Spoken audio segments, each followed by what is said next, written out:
सो hey guys, मैं आ गया हूँ एक और क्वेश्चन के साथ जो कि इक्वेशंस का है।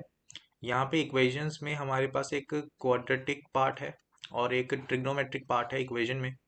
तो इस इक्वेशन में हमें कहा है कि has at least one real root. तो इसका एक रियल सोल्यूशन तो है ही है। एंड ए और बी जो है हमारे वो 0 से लेके 2 पाई के बीच में है। Then the value of a minus 3b is this. तो हमें जनरलाइज्ड वैल्यू बतानी है कि क्या होगी।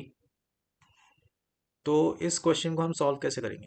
इसको करेंगे हम कि x² plus 6x plus 12 equal to trigonometric part को दूसरी तरफ लेके जाएंगे -3 sine of a plus b x.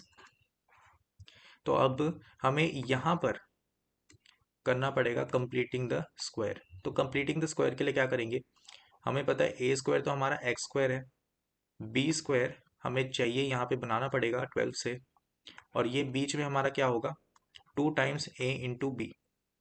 तो a हमारा x है, यहाँ पर x है। b हमारा क्या होना चाहिए?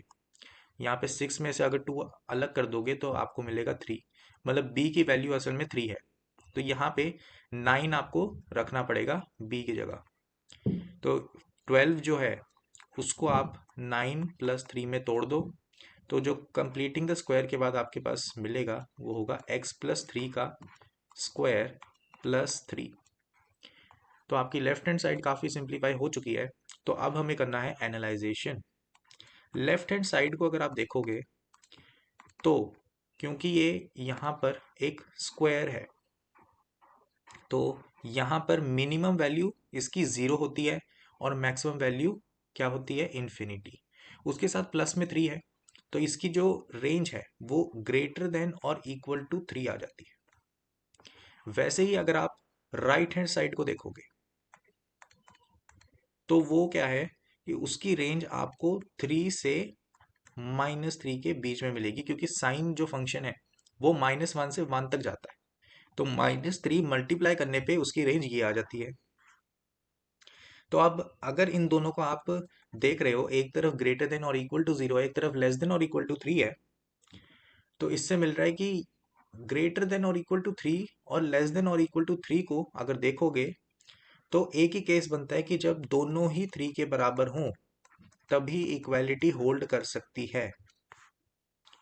तो इससे मुझे एक चीज मिलती है कि जब मैं लेफ्ट हैंड साइड को इक्वेट करूंगा तो मुझे क्या मिलेगा? x प्लस 3 का स्क्वायर प्लस 3 इक्वल टू 3, जिससे मुझे मिला कि x इक्वल टू -3 हमारा यहाँ पे एक वैलिड केस है।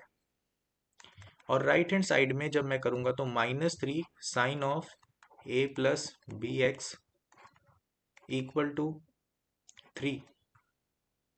तो यहाँ पे मुझे मिलेगा कि sine of a plus b x equal to -1। यहाँ पे x इक्वल टू -3 मेरा एक सोल्यूशन यहाँ पे मिल गया है, तो मैं यहाँ पे पुट कर दूंगा। तो sine of a -3b equal to -1।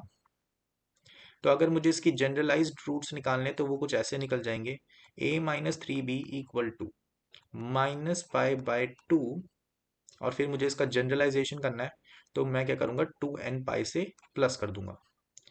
तो यहाँ पे जो मेरा करेक्ट आंसर है वो सी ऑप्शन बन जाता है।